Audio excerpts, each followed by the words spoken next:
I'm Casey5693, and I'm here to announce that I will be making a media review series of my own design. I've been watching things like The Nostalgia Critic and Le Joueur du Grenier for a long time, and I've had in mind to do something of my own. And I've noticed that there's a big gap. Like, if you go on YouTube, there are not a lot of Christian reviewers out there. And so I feel like God has been calling me to fill that gap. And I also have other reasons for doing it. Ever since I was little, I have been very blessed because my parents have given me a lot of freedom when it comes to what I watch on TV.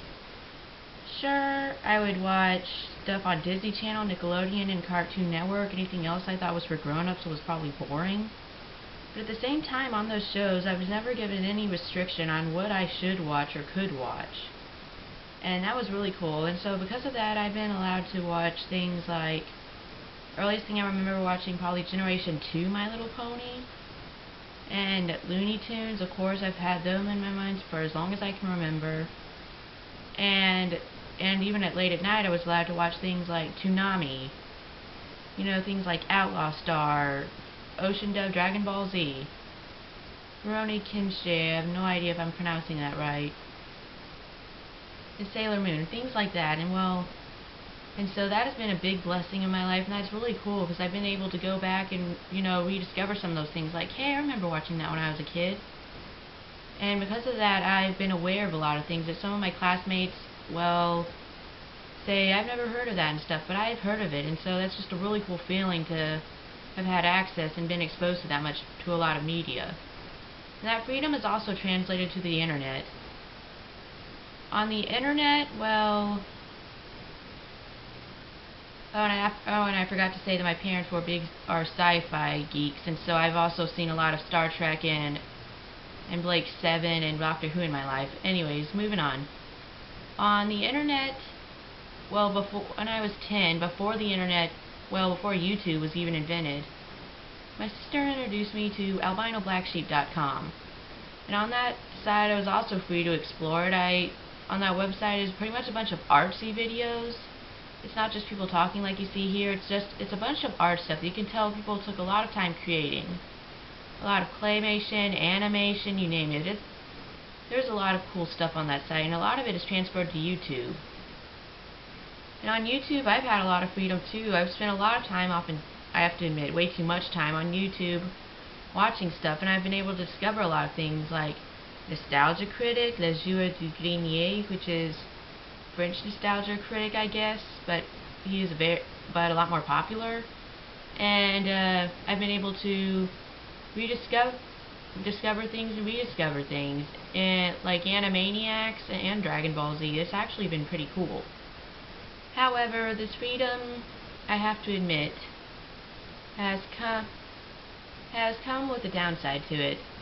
I became a Christian when I was 10 years old. I'm 19 now, and even now, I have a hard time deciphering, is this okay to watch? Is this not okay to watch?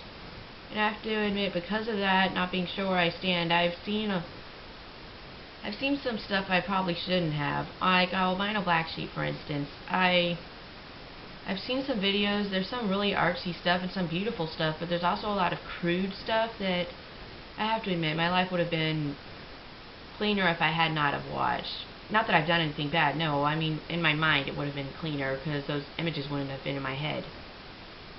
And even watching TV when I was younger, I remember watching Inuyasha one time. I think it was when I was 7 or 9 or something.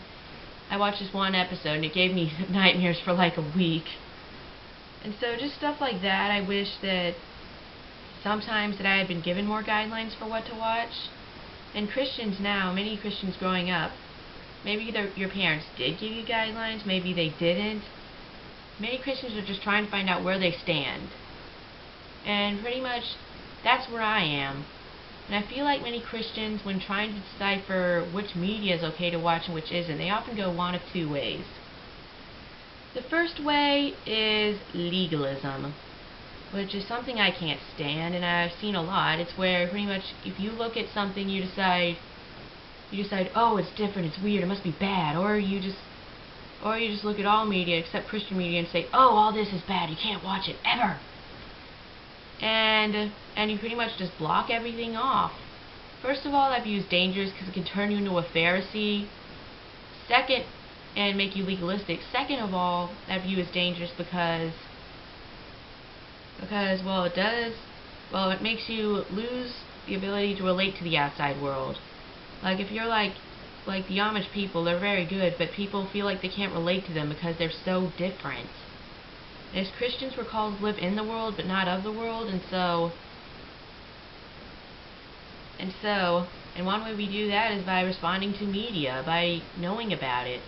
That can be a key to witness to other people, or to know where they're coming from at least. And number 3, I feel like it's a lost cause, honestly. If you don't want to restrict yourself to Christian things, well, I'm not saying that all Christian stuff is bad. I love VeggieTales. I love To Save a Life. Those are great things. And I like Owl City. Yeah, as a Christian, if you didn't know. I like Third Day, and I love the Wayne Kerr Band. They're awesome. But one thing I have to admit, one problem people have with a lot of Christian media is that sometimes the acting is not the best. I have to admit it. That's true more often than not, and that needs to change. Some of the art is not the best. They're trying to imitate somebody else instead of making their own art. And so I have to admit those are genuine complaints. And non-Christian media has a lot of good stuff out there. Another problem with legalism is that if you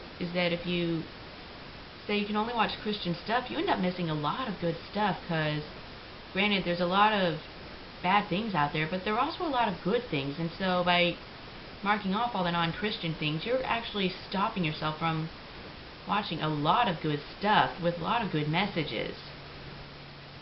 And the last reason is that there's crap everywhere in the world. It's just, there's no way to completely avoid it. I understand wanting to keep yourself from being influenced by it, but in this world, there's no way to completely detach yourself from it. Even the best movies will have cussing, maybe, and some nasty things like a sex scene or two. It's just, honestly, it's hard to avoid because we live in a fallen world. But I don't think that necessarily makes all media bad if it's all overwhelmingly saying something good with some problems. I think it's even still worth getting a look at. And then the second route is the route where you accept everything.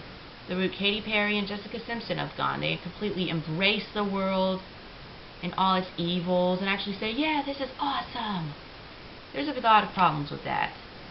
First of all, everything in the world is not awesome. The world is a fallen place. It's influenced by Satan, who influences people to think that, hey, sin is pretty cool, it's okay, it doesn't harm anybody, but the fact is it does.